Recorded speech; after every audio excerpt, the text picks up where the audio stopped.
করে বুঝতে পারা যাবে তো পেতে দিই। তারপরে আর মনে ছিঁড়ে দেবে দিলেই তোমার পড়তে যাবে। আর আমি এই পর্দাগুলোকে পরে এখন আমাদের ইউটিউব সামান্য তেল টোয়ারি। গুড মর্নিং, কেমন আছো তোমরা সবাই? আশা করছি তোমরা সকলেই খুব ভালো আছো, আমিও বেশ ভালো আছি। আজ হলো সোমবার, ঘড়ির কাঁটা এখন 6:45 ঘরে। ঘুম থেকে উঠেছি তখন আমি বাজে 6টা। উঠে একটু এধার ওধার করলাম, বাসি কাপড় জামা ছাড়লাম, ছেড়ে আজকে মনে হলো যে না, আজকে বিছনা চাদরটাকে একটু চেঞ্জ করে দিই। কারণ সেই সরস্বতী পুজোর সময় বিছনা চাদরটা পেতেছি গো, কিন্তু ওই বিছনা চাদরটা যে ব্যাপক কিছু নোংরা হয়েছে সেরাম তো নয়। আমার বাড়িতে কুচো বাচ্চা নেই, কিছু নেই, সেরাম কিছু নোংরা হয় না। তবুও আর কি হয় না, ধরো আমি মোটামুটি 1 সপ্তাহ না হলে 15 দিন অন্তর অন্তর আমি চাদর পাল্টে দিই। এটা হচ্ছে পুরী থেকে এনে দিয়েছিল বুলু আমাকে, এই কটকি চাদরটা, জানো তো? কটকি চাদরটা এমনি ভালোই, চাদরটা অসুবিধা নেই, প্রিন্টটাও খুব সুন্দর, কিন্তু একটু ছোট, জানো তো? মানে বোম্বে ডাইন চাদরগুলো হলে যেমন বড় বড় হয়, মানে এধার ওধার করে বুঝতে পারবে, এই চাদরটা এধার ওধার করে বুঝতে পারা যাবে না। কিন্তু এমনি ঠিকই আছে, খুব একটা খারাপ অসুবিধা আর কি হচ্ছে না। বিছনার 2খানা চাদর ছিল, আমি কারণ একটা চাদর ছিল তার উপরে আবার একটা চাদর পেতে দিয়েছিলাম। আর এই চাদরটা পেতেছিলাম সেই সরস্বতী পুজোর সময়, তাড়াহুড়োর সময় আমি চাদরটা তুলে কোথায় রাখবো, তাহলে এই চাদরের উপরেই আর একটা চাদর পেতে দিই। তারপরে আর মনে ছিল না। তারপরে এতদিন পরে দেখি চাদরটা পাল্টাতে গিয়ে দেখি 2টো চাদর রয়েছে। ওই জন্য 2টো চাদরকে একবারে কী করলাম, ভিজিয়ে দিলাম। এখন গ্রীষ্মকাল তো, কেচে শুকনো করতে দিতে হলে ছাদে যেতে হবে না, ব্যালকনির ওই দড়িতে দিয়ে দিলে বেশ ভালো শুকনো হয়ে যায়, কোনো অসুবিধা হয় না। আর এখন এই ঘর দালানটা একটু ঝাঁট দিয়ে দিই। ঘর দালানে ওই তোমার রাত্রেবেলায় ধূপটা জ্বালাই তো, ধূপের এই ছাইটা পড়ে, ওই ছাইটা পড়ে থাকে। তারপরে ধরো বিছানাটা ঝাড়লাম, গোছালাম, ওই জন্য একটু ধুলো পড়েছে। এমনিতে সকালবেলা ধরো বাসি ঘর দালান ঝাঁট দিতেই হয়, এমনিতে আমার সারাদিনে 2-3 বার ঝাঁট দেওয়া হয়েই যায় ঘর দালান। আর একটা ঘর ঝাঁট দিয়ে এসে আবার একটা ঘর, তাই ড্রেসিং টেবিলটা আজকে সন্ধ্যাবেলা এসে ভাবছি গোছাবো। ড্রেসিং টেবিলটা কালকে ঘুরতে যাওয়া হয়েছিল তো বেশ অগোছালো হয়ে আছে। আর রাস্তার ধারে ঘর তো প্রচণ্ড পরিমাণে ধুলো জমে গো। একদিন যদি তুমি মনে করো কোনো ফার্নিচার না মোছো, 2 দিন পরে যদি মোছো না, সেই ফার্নিচারের উপরে চড় পড়ে যায়। সেম ও জানলা, কপার, গ্রিল সব জায়গাতে ধুলো পড়ে যায় খুব। আর আমার তো কাজ, জানো তো, এই সংসারের সমস্ত কাজ সেরে রান্নাবান্না করে তারপরে আবার বেরোতে হয়। আবার একদিন মাত্র ছুটি থাকে, কোথাও গেলে আর সেই কাজগুলো হয় না। তবু যতটা পারি চেষ্টা করি পরিষ্কার রাখার ঘর দোর, কারণ আমি আবার নোংরা খুব একটা পছন্দ করি না। কিন্তু কি করা যাবে, এক এক সময় হয়তো হয়ে ওঠে না। এই ফ্ল্যাটটা হয়তো আমার নিজের নয়, তবে নিজের নয় বলে যে আমি অগোছালো করে কিংবা নোংরা করে রাখবো সেরাম নয়। আজ থেকে হয়ে গেল ধরো 6 বছরে এই ফ্ল্যাটে আছি। যতটা মনে হয় যে যতটা আমার শরীরের দ্বারা সম্ভব ততটাই আমি পরিষ্কার রাখার চেষ্টা করি। এমনকি শরীর অসুস্থ থাকলেও আমি শুয়ে পড়ে থাকি না, তাই নিয়েই আমি কাজ করতে থাকি, তাই নিয়েই ভিডিও আপলোড করছি, সবই করছি। এটা আমি বলে না, এটা আমরা সব মেয়েরাই, যারা ধরো আমরা সংসারী হয়ে গেছি, সব মেয়েরাই শরীর অসুস্থ থাকা নিয়ে যে আমরা একেবারে শুয়ে আছি, সংসারে কিছু কাজ করছি না, কেউই এরম করে না। একেবারে যখন উঠতে না পারি তখন আর কিছু করার থাকে না। কিন্তু তুমি যতক্ষণ চোখটা চেয়ে আছো ততক্ষণ তোমার সংসারের কাজ করতেই হবে। তুমি চোখ বন্ধ করে পড়ে তুমি ঘুমোতেও পারবে না, তুমি নিশ্চিন্তে শান্তিও পাবে না। এটা মানে আমাদের মেয়েদের ধর্ম। যে যতই বলুক যে শুয়ে থাক, বসে থাক, আমাদের তনু যেমন বলে উঠছো কেন, তুমি এখন শুয়ে থাকো না, পরে উঠবে। বলছি দাঁড়া, তুই এখন ছোট, তুই আর কী করে জানবি, যখন সংসার হবে তখন দেখবি। এখন শরীর খারাপ হলেও যে শুয়ে বসে থাকবি তার উপায় থাকবে না। মনটা হবে না কখন গিয়ে এই কাজটা করব, কখন গিয়ে ওইটা করব, এটা হয়তো ওখানে নোংরা হয়ে পড়ে আছে, এটা হয়তো ওখানে এই হয়ে পড়ে আছে, মনটা যেন ছটপট করে। তাই আমার এখানে ভাত হয়ে গেল, আদা রসুন টমেটো পেঁয়াজ সব একবারে মিক্সিতে পেস্ট করে নিলাম। আর ফুলকপি আর আলু সেদ্ধ করে নিয়েছি। ডিমটা এখন একটু সেদ্ধ হোক, ডিমটা একটুখানি নরম থাকলে না মানে ছাড়াতে খুব অসুবিধা হয়ে যাবে। আর এখানে একটুখানি ব্ল্যাক কফি করে নিচ্ছি। তনুকে বললাম খাবি, বললো না খাবো না। ঠিক আছে, তুই না খাস, না খাবি, আমি করে খাই। সকালবেলা না একটুখানি কফি হোক, একটু চা হোক, না খেলে না মাথাটা বড্ড না বেলার দিকে খুব টিপটিপ করে, অভ্যেস হয়ে গেছে তো, এখন এই অভ্যেসটা ছাড়া যাবে না। আর ফুলকপিটা একটুখানি হালকা সেদ্ধ করে জলটা ফেলে দিয়েছি, দিয়ে একটুখানি মশলাটা ঢেলে দিলাম, দিয়ে একটু কষিয়ে নিয়ে এটা চাপা দিয়ে এবারে তনুর কাছে নিয়ে গিয়ে একটু বসে বসে একটুখানি কফিটা খাই, তারপরে আবার এসে আবার কাজ হবে।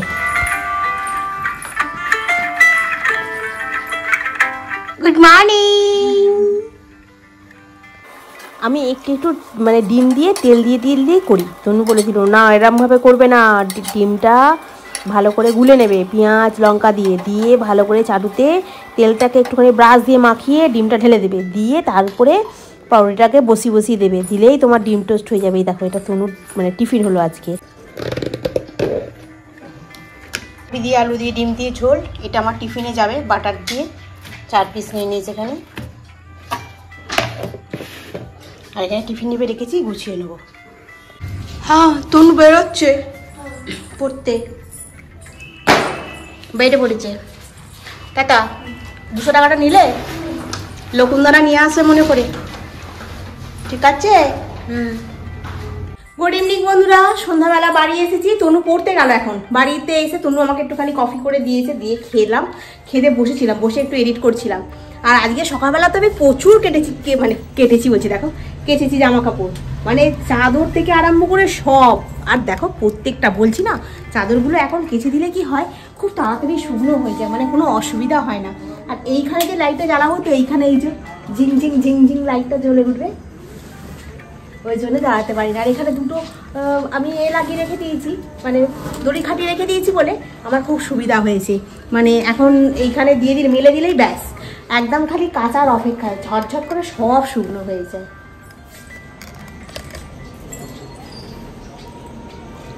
না এটা তো শুকনো হয়নি গো, নাইটিটা। চাদরগুলো শুকনো হয়ে গেছে, নাইটিটা শুকনো হয়নি। তো থাক, নাইটিটা এখন ওখানে, নাইটিগুলো তুলবো না। যেগুলো শুকনো হয়েছে সেগুলো তুলে নিই, যেগুলো শুকনো হয়নি, ও একটাই নাইটি একটু শুকনো হয়নি গো, বাকি সবই শুকনো হয়ে গেছে। চলো, হয়ে গেছে। বেশিক্ষণ দরজা খুলে রাখলে একদম কুল করে মশা ঢুকে যাবে। লাইটটা আবার অফ করতে ভুলে গেছি, ভোলার এমন রোগ হয়েছে না আমার। চলো, নাইটিটার না একটু হয়ে গেছে। আমার এক বন্ধু বলছিলে তুমি রোগা হয়ে গেছো, তোমার মেয়েও রোগা হয়ে গেছে, এবারে গ্ল্যামার নষ্ট হয়ে যাবে। ঠিকই বলেছো, চুড়িদারগুলোর কাঁধগুলোও দেখছি মুড়তে হবে, আবার নালে সেই কাঁধ ভেঙে যাচ্ছে, সাইডটাও দেখছি একটু ঢিল করছে। তো এখন রান্নায় কি করবো সেটাই হচ্ছে এখন রাতেরবেলার ব্যাপার। একটুখানি ফুলকপি আছে পরে, আর আটা মাখা আছে, জানো, আটাটা বের করে নিই। আর রান্নায় কি করবো সেটাই ভাবছি এখন। তো চলো, বাসন এখানে পড়ে আছে বেসিনে, সেই কয়েকটা বাসন মাজতে হবে। এখানে সকালবেলা এক, রাত্রিবেলা এক বাসন এখানে মেজে রেখে দিই, জল ঝরতে দিয়ে দিই, সকালবেলা এক তুলতে হয়, আবার যাওয়ার সময় এক বাসন মেজে রেখে দিয়ে যাই, আবার এখন এসে আবার এক তুলতে হয়। মানে বাসনের প্রচুর পাহাড়। আমার এক বন্ধু বলছিল মেয়ে ছেলে হয়ে জন্ম নিয়েছো, বাসন তো মাজতেই হবে। না বন্ধু, সবাইকে কি আর বাসন মাজতে হয় গো? যারা ধরো অনেক টাকা ইনকাম করছে, হ্যাঁ, নিজের পার্সোনাল লাইফ, যেমন আমাদের সিনেমা আর্টিস্টরা, তারা কি আর বাসন ঘষছে আমাদের মতো? তারা তো আর বাসন ঘষে না, তাদের লাইফস্টাইলটাই আলাদা, তাই না? আমাদের লাইফস্টাইলটা আলাদা। তনুর ঘরটাতে বিছানার চাদরটা ভাবছি একবার তুলে দিই, দিয়ে আর করে দিই। আর এই পর্দাগুলোকে আমি এখন ঝটপট করে সব খুলে ফেলবো। খুলে আমার আরও পর্দা আছে, ওইটা লাগাবো। এটা সেই পুজোর সময় লাগানো হয়েছে, সেই থেকে রয়েছে। এখানে কতগুলো রয়েছে তোমার, কি বলে যেন, এসব সোয়েটারগুলো আর তো লাগবে না, এসব সোয়েটারগুলো সব কাচতে হবে। ভাবছি কালকেই সব ঝুপঝাপ করে কেচে দেবো, সব গুছিয়ে সব চেয়ারে একেবারে জড়ো করি। রাতের বেলা ভাবছি একটু ভিজিয়ে দেবো, আর সকালবেলা কেচে শুকনো করতে দিতে যাবো, মোটামুটি সব শুকনো হয়ে যাবে। চলো, আমি একটা বিছানাটা ঝটপট করে করে ফেলে নিই, নিয়ে চাদরটাকে পাল্টে এগুলো করে নিই।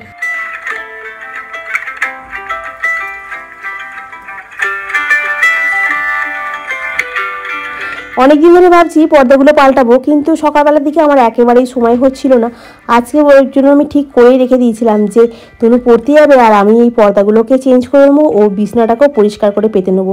আর দেখো, এই পর্দাটা যখন আমরা প্রথম এখানে এসেছিলাম, তখন জানলা দিয়ে এত রোদ্দুর ঢুকতো কি বলবো।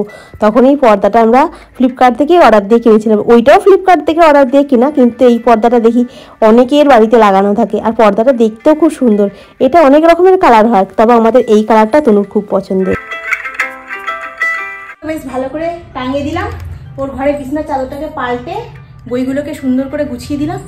চলো এবার রান্নাঘরে যাওয়া যাক। কত কি, এইখানে চারটি, নিচে পড়ে আছে চারটি, এত সব কেচে গুছিয়ে পরিষ্কার করতে হবে। চেয়ারে আছে চারটি, ওগুলো সব গুছাতে হবে, এগুলো সব জলে ভিজাতে হবে কাচার জন্য। কাজের শেষ নেই, সারাদিন কাজ করতে থাকলে সারাদিন কাজ হবে। তো চলো এখন আমি বাসনগুলো গোছাই, বাসনগুলো মাজি, মেজে আজকে ভাবছি কি রান্না আমি করবো, সেটাই আমি এখনো বুঝতে পারছি না। হেভি লাগছে না দেখতে? এর মধ্যে এই যে ছোটো ছোটো যেগুলো আছে, এগুলো হচ্ছে তোমার অরিগানো দিয়েছে এগুলো। আর এই দেখো, এটা বেগুন ভাজা হয়েছে, এয়ার ফ্রায়ারতেই করলাম, এখানে রেখেছি, করতে করতে আস্তে আস্তে শিখতে পারবো, একবারে হবে না। তনু আবার আসার সময় একটুখানি চিকেন নিয়েছে, হচ্ছে চিকেনের ওই ফ্রাই করো। আমি যে রুটি হয়ে গেছে, এইটা দিয়ে খাওয়া হয়ে যাবে, তাহলে চিকেনটা করো। আবার দেখি জিজ্ঞাসা করে যদি চিকেনটা করে, তাহলে চিকেনের এটা তোমাদের সঙ্গে দেখাবো। তা এখন হয় হয়েছে কি বলবো, চিকেনটাকে একটুখানি এ করে নিয়ে আর করবো। চিকেনটা সবটা করিনি, আর একটু রেখে দিয়েছি। এখানে আদা রসুনটাকে আমি থেতো করে নিচ্ছি, এটা বেটে নিলে ভালো হতো জানো তো। আর চিকেনটাকে ভালো করে ধুয়ে আদা রসুন দিলাম, একটু জিরে গুঁড়ো, একটু ধনে গুঁড়ো, একটু হলুদ গুঁড়ো। দেখুন আবার হাত থেকে এটা পড়ে গেলে এটাকে আবার ধরতে হবে, তবে আবার ঢাকনাটা লাগানো যাবে না। একটু অরিগানো দিলাম, তারপর একটুখানি স্বাদ মতো নুন দিচ্ছি, আর দিয়ে এটাকে ভালো করে মাখাবো। আজকে আবার টক দইও আছে জানো তো, এর সঙ্গে একটুখানি টক দই দিয়ে দেবো, কারণ তনু নিয়ে এসেছে একটু টক দই, আর বুদ্ধি করে নিয়ে এসেছে দেখো। আর টক দইটা দিয়ে দিলাম, দিয়ে ভালো করে এটাকে মাখিয়ে এটা না খানিকক্ষণ অন্তত 20 থেকে 25 মিনিট কি আধা ঘন্টার মতো যদি রেখে দিই না, চিকেনটা ম্যারিনেট করে চিকেন যত রাখা যাবে তত বেশি নরম হবে, তাই কি না। আর এখানে আমি একটুখানি হাতে করে তেল দিলাম, নিয়ে আর একটু সামান্য দিচ্ছি, মনে হচ্ছে না একদম কম হচ্ছে আবার। যাই হোক, এইটুকু তেল দিয়ে ভালো করে মাখিয়ে নিলাম, নিয়ে এবারে চলো এর মধ্যে দিয়ে দেবো। এটা একটুখানি রেস্টে দিলে ভালো হতো, কিন্তু এখন আর সময় নেই, অনেকটা রাত্রির হয়ে গেছে, প্রায় 10টা বাজে। আবার খাবো কখন, শোবো কখন, অনেকটা ঝামেলা হবে।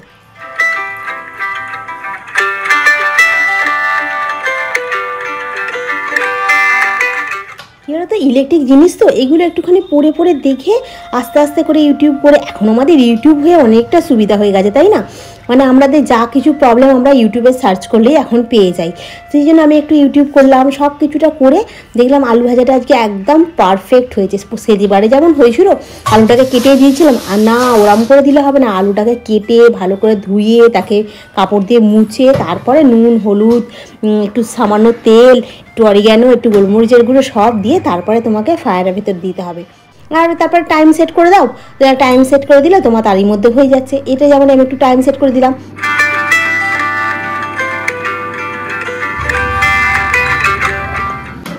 বেশ মজার ব্যাপার গো, তোমাকে কড়া খুন্তি কিছু করতে হচ্ছে না, বেশ এর মধ্যে অল্প তেলে বেশ রান্নাটা হয়ে যাচ্ছে। আমি খুব হ্যাপি হয়ে গেছি আজকে, কারণ আজকে বেশ প্রত্যেকটা জিনিস আমি একদম পারফেক্ট করতে পেরেছি, তো যার জন্য মনটা খুব খুশি খুশি হয়ে গেছে। আগের দিনকে পারছিলাম না, তো মনটা খুব খারাপ হয়ে গেছিলাম যে এতগুলো টাকা দিয়ে জিনিসটা কিনলাম, ফালতু হয়ে গেল, পারছি না করতে। কিন্তু আজকে আলু ভাজাটাও একদম পারফেক্ট হয়েছে, চিকেনটাও খুব পারফেক্ট হয়েছে, বেগুন ভাজাটাও খুব পারফেক্ট হয়েছে। দেখো কি সুন্দর হয়েছে না, তন্দুরি চিকেনের মতো হয়েছে। দেখো খেয়ে দেখ তো কেমন হয়েছে। ওটা কাঁটা চামচ দিতে হবে না, তুই এমনি খানা, কাঁটা চামচ আমার লাগছে।